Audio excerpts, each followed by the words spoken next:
நீங்க என்ன பிசினஸ் நீங்க பண்ணிட்டு இருக்கீங்களோ அந்த பிசினஸ் வந்துட்டு பெருத்த நஷ்டத்துல இருக்கு. பிசினஸ் முன்னாடியே போகல.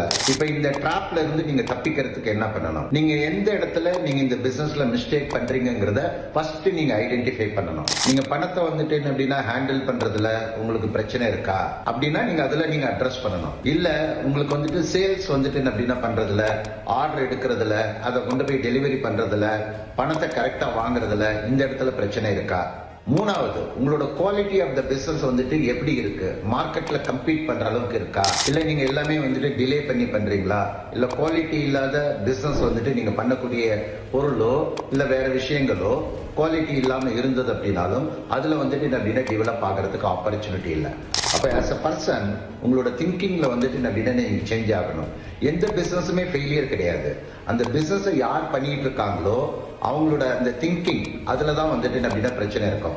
நீங்க அந்த இடத்துல போயிட்டு நீங்க வந்துட்டு ஒர்க் பண்ணணும். உங்க பிசினஸ் கரெக்டான பிசினஸா இருக்கலாம், நீங்க பண்ற பர்சன் வந்துட்டு சரியில்லை, நீங்க இதை நீங்க ஐடென்டிஃபை பண்ணி நீங்க ஒர்க் பண்ணீங்கனாலே உங்களோட பிசினஸ் வந்துட்டு நஷ்டம் அடைகிறது ஸ்டாப் ஆனதுனாலே லாபம் வர்றது வந்துட்டு தானா